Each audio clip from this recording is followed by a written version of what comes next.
attiecīgā ziņa no manis ir tāda, ka esmu slikti sagatavojies skolnieks, runas šodien nav sagatavotas.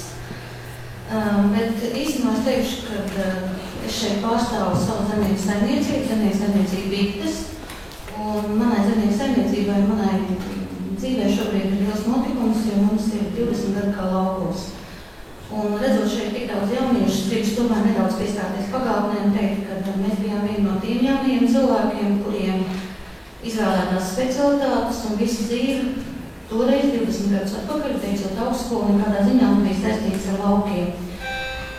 Un tādēļ es sev pieskaitu nevis pie 18. novembra republikas produktu, bet pie 4. mājas republikas produktu, jo patriotisku jūtu un varbūt kādu sapņu vadīt. Es, kas govu bija redzējusi tikai uz fotogrāfijām, bet burkām tikai tirgū, nokļuvu laukos. Kāda mums par šiem gadiem tur ir gājis? Tāpat kā visiem, kas dzīvo vienkārši cilvēku dzīvi. Mūsu pirmais krīzes ministrs un šodienas krīzes ministrs, kurš nesen bija spiests atkāpties Odmans, atnes man tādu brīnumu kā Latvijas International. Pirmos aizdevumus mēs bijām ļoti aktīvi, spējīgi un jauni, un mūsu sētā iepakoja zeltainas kumbainas sampuli. Vēlāk gan izrādījās, ka zem šiem kumbainiem apakšā slēpjas ļoti gudras vārdu spēles un pirmās finanses mahinācijas. Vēl šobrīd, ja mūsu saimniecība paceļ galvu uz augšu, mums ir kārtējā tiesa pavēst, jo mēs nedrīkstam pārāk augstu celt galvu. Būdami vēl jauni, mēs radījām bērnus, ģimeni, māju. Struns par kombainiem, sējam cukurvietas. 6000 tonnas, bija sākumā 9000, kad bija 3 cukuru fabrikas, pēc tam 6000. Un tad kādām vienkārši palika ļoti žēl. Un sekmīgi cukurviešu mūsu saimniecībā nav. Ko tālāk darīt? Nav jau laika apstāties, bērni grib ēst, 3 bērni, visi grib mācīties, labas izglītības. Attīstīsim saimniecības savādāk, izveidojam 2 saimniecības, tagad mums ir Zemgalē un Kurzemē, 1400 hektāru. Un atkal kādām laikam ļoti žēl traktora Rīgā. Kā vairākas puses es saskatu, tas viena, kas man liekas, ja mēs pieskaramies, kad ir lauksaimniecībai. Mums jau Latvijā nav nekāda derīgo izrakteņu. Mums jau nekā tāda nav. Mums ir tikai šī zeme, nekā citi mums vairāk nav. Tātad es domāju, ka bez lauksaimniecības mēs neko arī nevaram tālāk veidot. Lauksaimniecībai ir tas pozitīvais tas, ka ar saviem produktiem, ko mēs ražojam, mēs arī dodam darbu pilsētniekiem, jo piena kombinātu, mēs kombinātu, mēs strādājam no tā, ko mēs saražojam.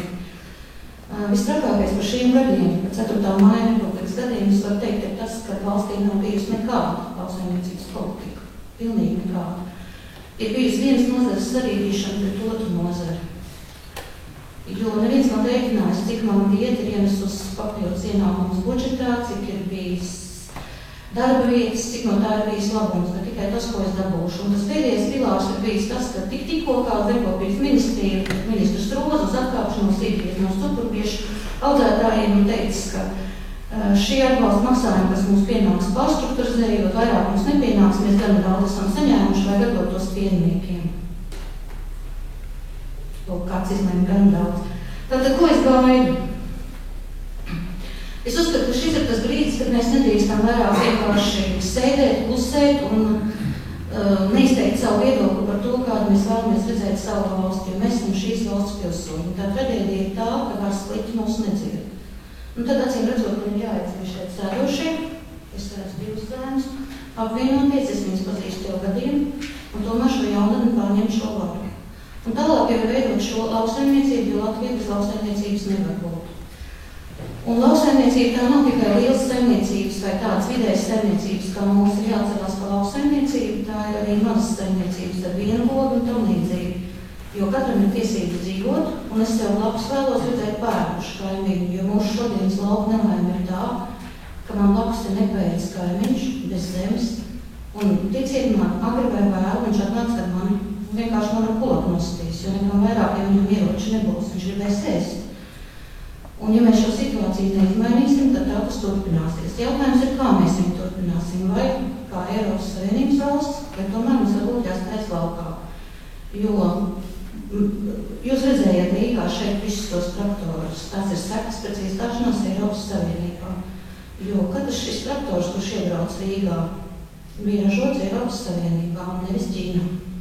Mēs radījām šīm valstīm milzīgu iespēju notāvīt uz mums, pretī saņemot sev milzīgu skandināvu māsu banku izskatā. Un tagad šīs māsas mums spēja dažādos veidos. Un vēl mums ir nevienādi spēles noteikumi, ja mēs paliekam šajā Eiropas Savienības tirgū. Tātad, ja mēs esam vienotā tirgū, tad mums arī jābūt vienotiem maksājumiem. Un ja šos maksājumus nevar noformulēt savādāk, tad acīm redzot, mums ir vajadzīgs nabadzības piemaksas. Un šīs nabadzības piemaksas varbūt ir jāizveido jauna ministrija, nabadzības ministrija, kur attiecīgi pie šī lietas arī strādā, ja nevar savādāk. Un šeit runāja daudz par nodokļiem un veidiem, kādiem jābūt. Bet es saskatu vēl vienu postu lielveikalos, jo tur tajās mazpilsētās, kurās ir lielveikali, ir tikai viens lielveikals un nav vairāk nekā cita. Līdz ar to es domāju, ka varbūt ir vajadzīgi nodokļi šiem lielveikaliem, jo šie lielveikali attiecīgi izspiež mūsu preces, šis preču klāsts, ja mēs atceramies, paliek lielveikalos arvien mazāks. Ja mēs vairs neredzam 25 pienpakas dažādi ražotāji, varbūt 2 un 3, jo viņiem tā ir vieglāk. Un varbūt tas pats galvenais, es vēlos vienādus spēles noteikumus. Punkts 1. Es esmu pietiekami vecs, es nevēlos vairs politiku uz vienu gadu un vēlos jaunas dzēt politikā. Paldies!